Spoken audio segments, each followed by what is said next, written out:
Hey traders, this is Blake Morrow with ForexAnalytix, and you're listening to the week ahead video for April 17th, 2022. I guess first and foremost, I need to say happy holidays. If you're celebrating the Easter weekend or Easter holiday this weekend, hope you have a happy Easter, and I hope you've had a great, relaxing, long weekend. I'm actually filming this a little bit early as we go into the long weekend, but I also need to remind you, if you live in the United States, remember, taxes are due tomorrow on the 18th. So make sure you're getting your taxes done, folks. All right, there's actually quite a bit that I really want to talk about this coming up into this next week. I think there's some great opportunities in the FX market. I'm going to talk about that and more, about some of these setups that we're seeing in the market. But before I do that, I need to mention a couple of things. First of all, if you guys haven't checked out the Trader Funding Program, I want to talk a little bit about that because we've just launched this program over the last couple of months. So let me go ahead and click this little purple button on our website. You can see right here on ForexAnalytix. Just click here where it says, get started. This is a Trader Funding Program. And like I said, we launched it a couple of months ago. If you want a 2-minute breakdown video of exactly what it is, you can scroll right to the bottom. You can see this YouTube video right here. Just watch that. But let me explain something unique that's happened over the last couple of weeks, or last couple of days, excuse me, of this week. We had several traders, I think 2 earlier in the week, like late in the week. I don't normally pay attention to these numbers too closely, but we had 2 or 3 on Wednesday qualify for live trading accounts, and then 2 or 3 on Thursday.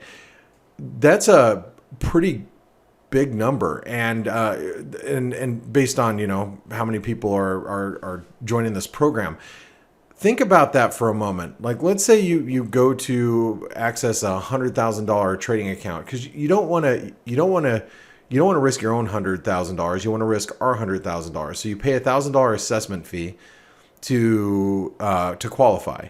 You make 10% return in a demo account without risking a maximum of 5% trailing drawdown or 4% intraday. Now, there's more stipulations. Read the FAQs, but you're doing this in a demo environment. And if you make 10% on that demo account, you qualify to use our money to trade.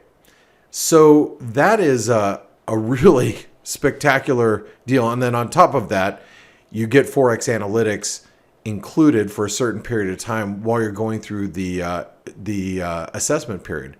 That's pretty awesome, guys and gals. We're seeing a lot of people pass, is the point I'm trying to make. So, instead of investing or risking your own $100,000, you just put up the assessment fee, no matter what account you're trying to access. You get ForexAnalytix that gives you access to our community, trade ideas, because everybody's talking about the markets, our chat rooms, you get our app and everything else. And then if you qualify, you get to trade our money, and then we split 75% of the profits. That means you get 75%, we take 25%. So there's a lot to it as far as the FAQs go. Read through it. It's a pretty cool program, but what I wanted to point out is a lot of people are actually passing. And I think it's because we provide a great community for our traders. So speaking of our community, check out ForexAnalytix. If you decide not to take the route of the Trader Funding Program, it's $1 for 10 days just to try it out. And you get the premium product. And then when you get the premium product, make sure you download the mobile app. And then if you decide to keep the light version, which is $19 a month, this way you can get our live webinars, have the mobile app, get some of the limited features of ForexAnalytix. It's only $19 a month. You still get to try the premium version where you get the advanced analysis, the chat rooms, everything else. So check it out. Okay, I just wanted to make sure I mentioned that. Treat yourself to an Easter weekend bunny gift. I don't know. Anyway, let's inside ForexAnalytix. When you go inside of our platform, there's a lot of technology available, like the data flash that gives you data as it's coming out. Matter of fact, you'll see the markets are open right now. Data is moving because I'm actually filming this before the weekend, so our team can enjoy a long holiday weekend. But that doesn't mean that anything's going to change. Market's kind of quiet as everybody's winding down for the week. I want to really talk about the euro dollar because the ECB met this week, and the ECB was surprisingly dovish. I didn't expect them to be dovish, and I don't think a lot of people did. And the fact of the matter is, the euro broke through the 108 key support that we talked about. We talked in nauseum this week in our free webinars, the morning edge, the daily round. We talked about the 108 level, how important it was. Well, we probed just far enough below that 108, probably to stop out a lot of traders, and then regained its composure. And I think it's too early to note if we're going to hold that level. But you know what's so important about that support, and I know I've pointed it out quite a bit. Excuse me, I'm going to point it out again. There's a weekly trend line. We're going to close basically on that trend line. So I think it's a little too early to signal a reversal.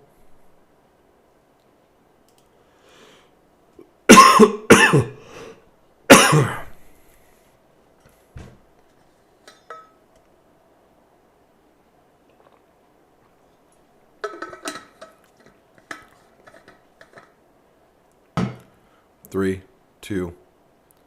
However, the pair is really going to close on this weekly trend line, and I think that's pretty important to pay attention to.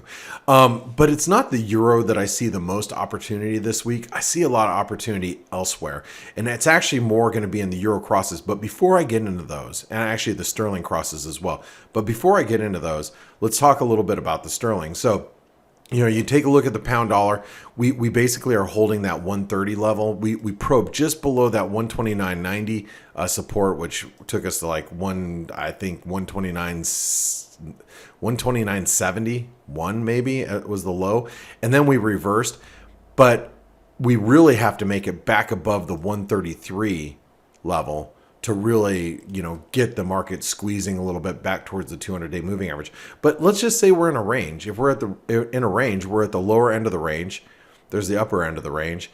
You could trade on the long side against the lower end of this range, just knowing that you are in a downward descending channel. So that means take smaller positions. We break above 133. Maybe you add your position a little bit, looking for a move to 135. That's not going to happen next week, I don't think. But I would say the chances are kind of low. But that would be your plan if you're trading the sterling, maybe over the next few weeks, right? Another really big move this week, once again, is the dollar yen, and I think these are the drawings that I made from last weekend, and we were looking for a little dip. Guess what? We got a very minuscule dip, and then the US dollar Japanese yen took off, and we have broken really levels we have not seen in 20 some odd years. So if you take this just a horizontal trend line across these highs right here, you'll notice we're barely breaching those highs, and we're going to close the week above them. Now, whenever I look at a weekly chart, and let's just put this into context, that is October 2002. This is April of 2022. That is 20 years. We are seeing levels we have not seen since, May, which would be almost 20 years ago. So the question is going to be this next week, as we go into the latter half of April, will the market continue to capitalize on this move lower in the yen or higher in the dollar yen? The one place that I would be looking for at this moment in time is, I would take it off the weekly chart. Let's go over to the daily chart, and let's go take a look at the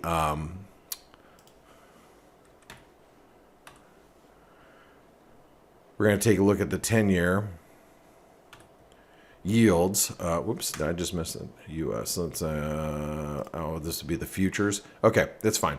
Here's the 10-year yield. These are the mini futures.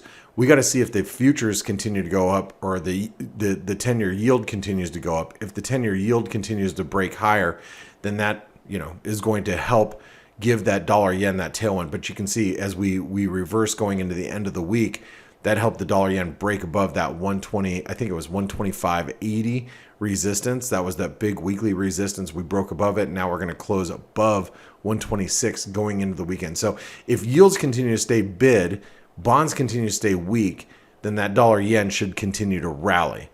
But again, that's not necessarily what I really wanted to talk about today. I really wanted to talk about the euro crosses. Let's go take a look at the euro sterling. Now, the euro sterling's back at 83 pence. And this is a big deal to me because, well, there's actually a couple reasons. First of all, I'm just going to draw this for you. You take this low. This is back in April of 21 to the lows right here. That spike low back in March of this year. Then let's duplicate that line. And you can see we have a descending channel in the euro sterling. Now, one of the things that I'm pretty aware of, and I think you probably are too, is that we had this false breakdown a few weeks back when we plunged to 82 pence, and here we are, rallied back, and then here we are back testing below 83 pence again. I do think that we're going to be supported somewhere down in this neighborhood. So whether it's 82.50 or maybe back towards 82, I think we're going to find some significant support down here. Now, one thing that would turn me bullish intraday or more on a short-term basis going into next week is that if we break back above that low right here, it's 83.10. We break back above that, then I would, pretty confidently feel that we are now trying to carve out a major bottom, because now we're not making lower lows, we're making higher lows, and higher lows might shift that downward trend going in the opposite direction. So the euro sterling, I think, has a great opportunity here, and I want to show you just a couple more things while we're on this chart. Let me zoom in really quick and see this low right here and that high. I'm going to take a look and find out what extension that is. That's 127% extension around the 82.38. And if you take this low right over here over to this high, you can see the 88% retracement also comes right in at the same spot at 82, basically 82.37.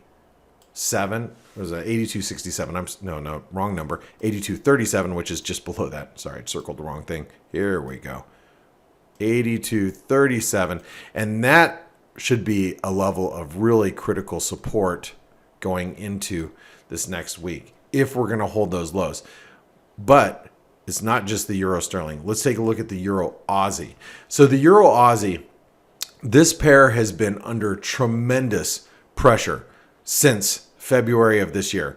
And it's been on let's take a look and see, just from the highs down to the low here, that is a nearly 2,000 pip move in just a couple of months. Now, you could say, well, that's from the high to the low. But yeah, if you just take the breakdown point, where's the breakdown point? Well, the breakdown point, in my opinion, is right here. So if you take the breakdown point and just see where we've gone since 155, we went as low as, well, that is 1,200 pips. And now we're currently trying to recover. So the euro Aussie has really gotten the snot kicked out of it recently. However, what we are doing is we're trying to carve out a low from what it seems like. And so what I'm going to be looking for is we can get a move back above this 147.25. That should give us a little bit of a squeeze in the euro Aussie. And you can see that is also the 38% retracement. So if we can get above 147 and change, that might squeeze us back up towards 150. Am I expecting the euro Aussie to reverse completely? No, I'm not. For those of you that listen to my daily analysis on the F.A.C.E webinar, let me stop here for a second before I go back into these euro crosses. If you don't know how to get to our F.A.C.E free webinar, all you have to do is go to our website. Okay, go to where it says webinars right at the top. Click on that. And then you'll see our free F.A.C.E webinar. By the way, we're doing a makeover for our F.A.C.E.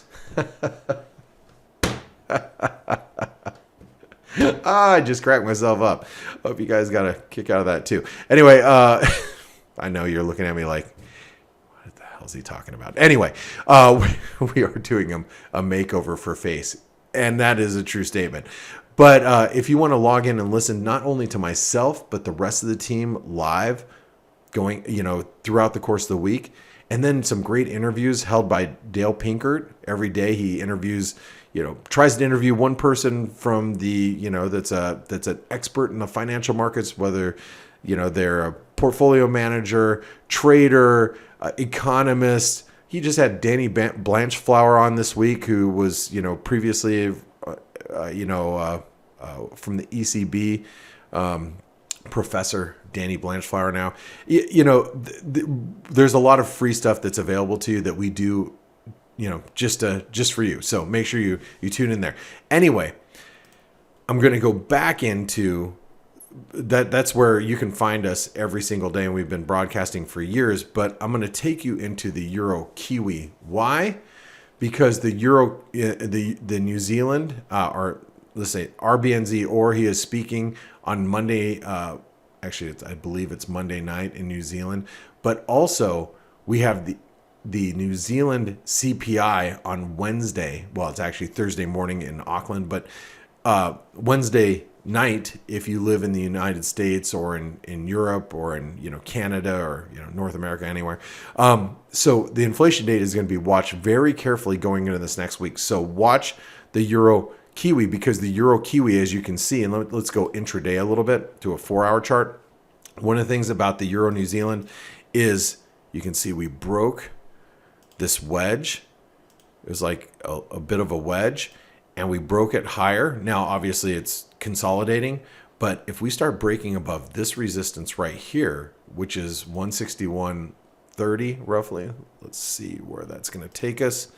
So if we break that resistance, which is about the 78% retracement, that will probably put us on track in the Euro Kiwi to really make it back towards, maybe the 165.40 level in the coming weeks. Now, remember, the RBNZ met this last week.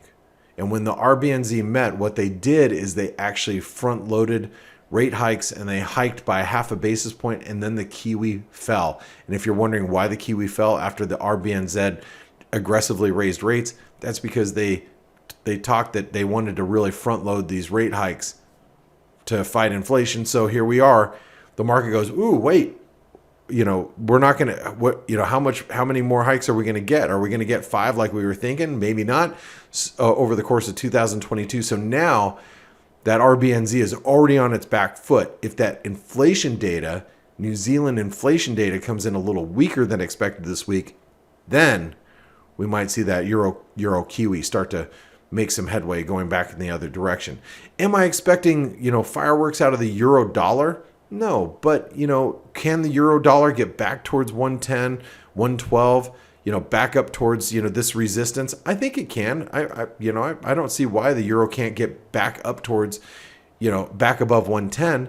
But if the euro makes it back above 110 and, currencies like the Kiwi underperform, or maybe even the sterling underperform relative to the euro, or maybe the Aussie, you might have some great opportunities there. Now, also, I know I've been going on quite a bit. You guys are in for a little treat, because I'll talk a little bit about the sterling Aussie and the sterling Kiwi, because if you've been following me on Twitter, you guys probably figured it out that I am long euro sterling on an inverted head and shoulder pattern that is developed. So now that we have this euro sterling showing some reversal, all I know is if we get below here, I don't want to be long anymore. But that reversal pattern should take us back towards 180, which in my opinion is a 38% retracement, I believe, of this entire move. Just slightly above. So, getting us back to 180 seems logical in the Euro Aussie. You take a look at the Euro Kiwi. Euro Kiwi had a massive reversal following the RBNZ. And then if you look here, we get a move above that. Let's just call it 194. You're probably going to see a little bit of a squeeze in the pound Kiwi as well. The reason why I love trading these currencies, guys and gals, is because the volatility is much higher in the euro crosses, the pound crosses, the sterling crosses. They tend to be, the ATRs tend to be wider, higher volatility, and I like that. I just trade a little bit smaller positions. I can widen my stops to compensate for that volatility, but that volatility gives us action, and as traders, we like action, right? I know I didn't go over the S&P, so I should probably do that with you really quick. I had a call from one of my closest friends who trades quite a bit, and he's like, "We're in a bear market. Holy cow!" This is his comments to me at the end of the week this week, and I'm like, "Well, the thing about the S&P is, remember, and stocks in general, the Fed is taking away the punch bowl. And so is that going to be a headwind for U.S. equities? Absolutely it will be. Does that mean that equities are going to, the S&P is going to 2,000 and we're going to lose half of its value from here? No, I don't think so. But can the S&P be in a 30, let's just call it like a, 3,800 to 4,500 range for a while? Yeah, I actually believe that. I believe that the market has to, digest this really massive policy response that has really hit us over the last decade, or more than a decade. And I think the markets are going to consolidate. How low do we go? That's to be seen, and it's hard for me to gauge that, but I think you've got to be looking to sell rallies, and if we get a substantial dip to some key technical levels, you play it tactfully on the long side. But as of right now, if you look at where the S&P is, yes, for those of you that know me and you've seen my analysis on a daily basis, you know that I'm more focused on a longer term head and shoulder pattern. Frankly, if you have let me just draw it out for you. If you have a head and shoulder pattern that looks like this is kind of like my working long-term technical theory about the S&P. You have a technical pattern that looks like this. The downside, there's quite a bit of downside. I don't know if I'd try to bank on a move like that down to 3,500.